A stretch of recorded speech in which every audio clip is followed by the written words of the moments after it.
Hello everyone, I'm Zhao from the Colorado School of Math in the US. Here I'm going to present our work evaluating reform form selection models in partially known environments. One of the most studied dimensions of natural language pragmatics is reference, the process by which speakers speak out or refer to things of interest in the environment, and how hearers interpret or resolve those references. The vast majority of research on referring has been focused on referring expression generation. The goal is to select the properties that will be used in a generated expression. For example, choosing to highlight the redness or the boxedness of a red box. In contrast, very little research has been done on the problem of computationally modeling referral form selection, where a speaker must select a more general referral form, such as it, that, or the and, despite its accepted status as an important initial step during language production. So how do we model referral form selection? While the computational modeling has been heavily understudied, it's been a key question in the linguistic community, with a number of competing theories making different predictions. There are two main categories. Rational models seek to explain how speakers egocentrically decide whether or not to use pronouns. Pragmatic models seek to explain how speakers allocentrically decide to use pronouns on the basis of their status as activated or focused within a conversation. One pragmatic model is the Gibney's hierarchy theory. It suggests that referral forms are selected based on a set of cognitive statuses. They can be assumed to be hold for the target referent. Models in both categories tend to focus on specific referential phenomena rather than comprehensively modeling the entire process, and they indeed often do not really try to model cognitive mechanisms or psycholinguistic processes. While these models have shown promise in predicting whether or not somebody chooses to use a definite noun or phrase or a more reduced form, neither model is effective at predicting precisely which form a speaker will choose to use. Rational models, for example, predict much more frequent use of reduced forms than are actually seen in practice, and fail to predict differential usage of equally short reform forms. And to those studying situated interaction, the vast majority of this work in both camps has mainly been assessed on corpora not collected in or encoding any features of situated domains. For example, physical distance. Work in the AI community suffers from similar problems. Most work falls under multifactorial process modeling, where the process of referring is modeled as a classification problem, performed on the basis of a set of features. Like the linguistic models, they often do not try to select between referral forms at a fine-grained level. Like the linguistic models, they are often trained and evaluated in purely textual domains, avoiding many challenges in situated domains, which are highly ambiguous and open words. Recently, Paul tried for dynamic modeling of cognitive status and usage as informative features for referring form selection, with over 80% accuracy. The training data was collected in situated context. However, was the text domain suited? It's actually not. First, the domain had a small number of candidate references. The majority are constantly at least activated, which led to more use of this.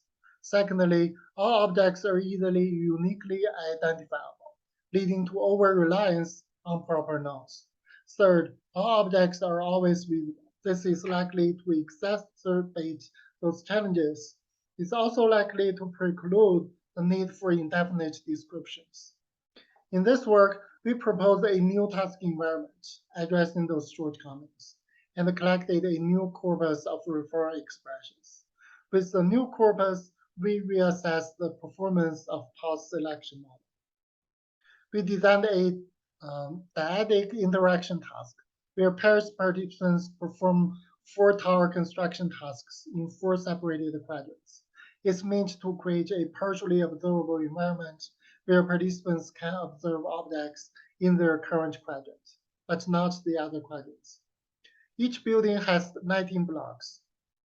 Half of them are in the current quadrant, the other half are in the remaining 3 quadrants. This makes sure that there are a large number of candidate references that are not easily identifiable. The separation between quadrants makes sure that not all objects are visible. All blocks are distributed to a 3 by 3 grid, ensuring more reform forms varied by distance. 11 pairs of participants were recruited, contributing 11 collections of 4 monologues. They average about half an hour, with monologues averaging 8 minutes. We collected more than 1,800 reform expressions. Each participant contributed an average of 180 of them, significantly more than the average of 18 reform forms per participant in previously situated corpus. We categorize them into 8 categories. As shown in the figure, we got 20% indefinite nodes, with 16% being an N and 4% being another N. We used the same 4 object features. The first was cognitive status, which was unsurprisingly the most informative feature. They were predicted by pulse model. We also considered the number of distractors, the number of objects that have the same cognitive status or higher than the target. We have intentionally placed blocks at a 3 by 3 grid, allowing us to assign each object a physical distance. Lastly, we annotated the recency of mention, which is the temporal distance. We used the same decision tree algorithm by Paul for explainability and serial building purposes. We trained 5 models by removing features. They were evaluated using 5-fold cross-validation to further avoid overfitting. Here are the results. We only achieved over 60% accuracy from M1 to M5 with 6 giveness hierarchy informed reform forms. For the age class classification, the accuracy score dropped up to approximately 10% to over 50 to 40%. That's about 20% performance drop compared to the results from pulse work. Here is the decision tree visualization for the best performing M1 prime model with 8 reform form categories. Because indefinite reform forms were added and they were used to refer to non-present objects, the physical distance feature determines when to use an N as seen in the rightmost branch. Within the task environment, on the first side, physical distance separates the use of this N and the N. For the cognitive status, the N is used when it's lower than in focus, activated, or familiar, and the object is in front of the instructor, which is the physical distance less than 1.5. For in focus, if the object is less temporally distant, it is used as expected. Otherwise, the N is used. That's all. Here are 3 takeaways from our work. We propose a novel and situated task with more and invisible objects, and collected comprehensive reform form data. We reassessed performance of the existing model and saw 20% drop with our new corpus.